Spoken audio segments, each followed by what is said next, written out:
Love is something I've been in love with. Like, since I was 10 years old, I feel like I've glorified relationships, but I don't think that's just my fault. Love is just pushed everywhere. It's shown everywhere. Even in Disney movies, we're shown finding our soulmate, true love, love at first sight, all of that shit. Even though I love love, and I want a relationship one day, and I want to know what it's like to truly be loved. I want it, but I don't want it that bad. And I'm going to talk about a couple of reasons as to what has stopped me from just impulsively just getting into relationships with people and all that.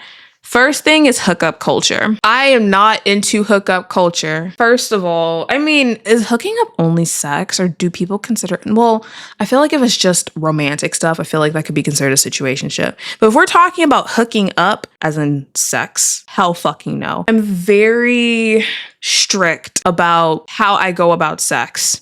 I've never had sex before, but I would not want to have sex with just anybody. One, because people are carrying around STDs and shit and they don't tell people. And two, you can't trust everybody. You can't trust everybody. Some people, I mean, it's just hooking up, but some people will just fuck you and boom, they're gone. Like, even if you, I don't know, establish something or you feel like you're establishing something, once they get the sex, they're fucking gone. I can't handle that. I don't want that. I want some kind of commitment. Also, dating apps. Even though I want a relationship, I don't want to be on dating apps. I don't. First of all, I just don't want myself out there like that because, I mean, who's gonna want to message someone on a dating app who doesn't have photos on their fucking profile? I would not want my photos up there. And also, being very honest, I think the main reason why I would not want to be on a dating app is because I don't want to be posted on Reddit. You can get posted on r/Tinder for anything. I used to be on r/Tinder all the fucking time. One of my favorite places to be and have a nice laugh. But I don't want to be posted on Reddit. Not for a single fucking thing. But also, people don't take dating on dating apps very seriously. Like, it's very nice to see the r/Tinder posts where people have found their soulmate through Tinder. You know, and most likely they had a lot of trial and error too. So it probably wasn't the most perfect journey to find their soulmate, but it's just a game to people. I mean, I could relate that to hookup culture. People ghost you, which to me is a sign that they can't communicate. And that is something that I've realized in the past few months that I cannot handle in a partner if we can't communicate. I get scared of confrontation, but I will still try to bring something up to you if it's a concern, if I'm upset, if I'm sad or something like that.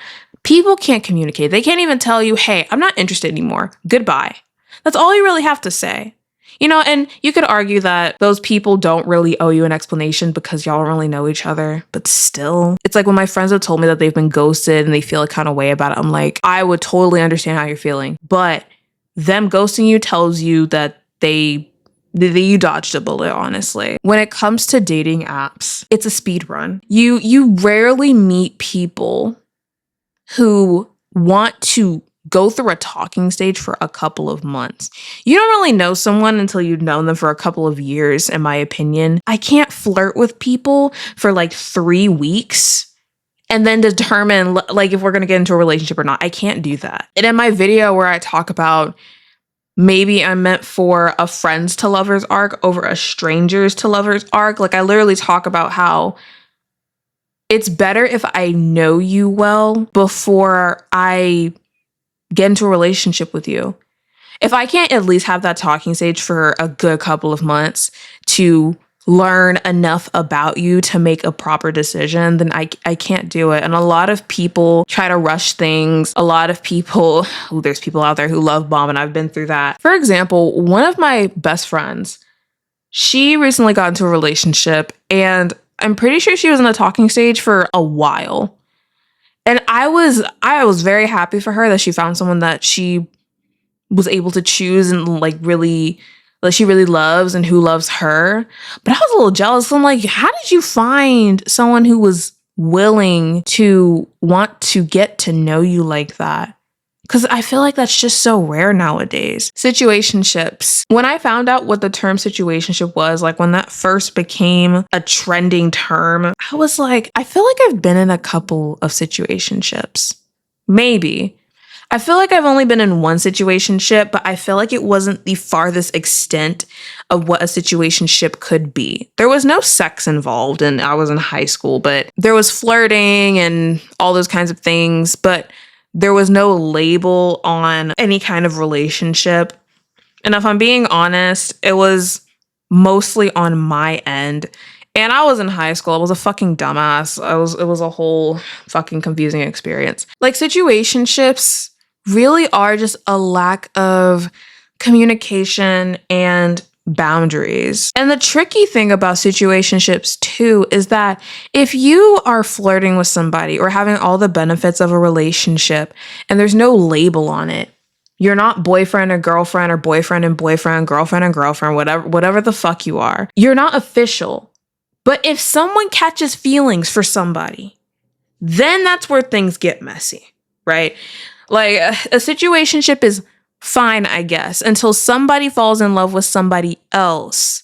And then the other person gets jealous or they are confused or they get upset. But in reality, it's complicated because you didn't say, hey, we're in a relationship now. You and I are in a relationship. Like, oh, okay, we're in a relationship. No, I can't do situationships. And the last thing is fear of love and vulnerability. As much as I love love, I'm scared of it. I am so scared of it. I am so scared of being vulnerable. And maybe this counts as an insecurity, but sometimes I really do feel like I have to be perfect. I have to be perfect around my partner, whoever my partner may be.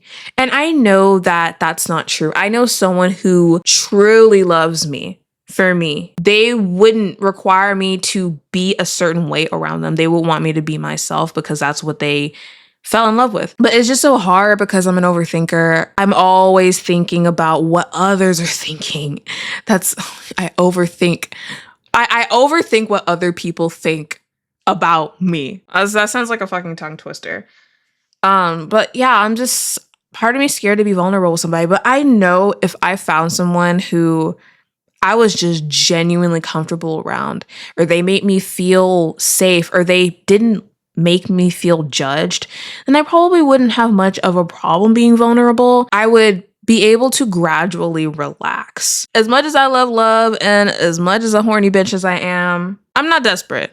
And I'm happy that I'm not desperate because I've dodged a lot of bullets. Even though there were like red flags, things were off, and I second guessed my intuition and stuff, I essentially dodged a lot of bullets, gotten out of a lot of situations that probably would have been bad for me. So I'm very thankful that I'm not desperate. That's it for this video. Relate to anything that I said. Don't relate to anything that I said. If you agree with something, if you disagree with something, let me know. And yeah, until my next video, whatever I talk about.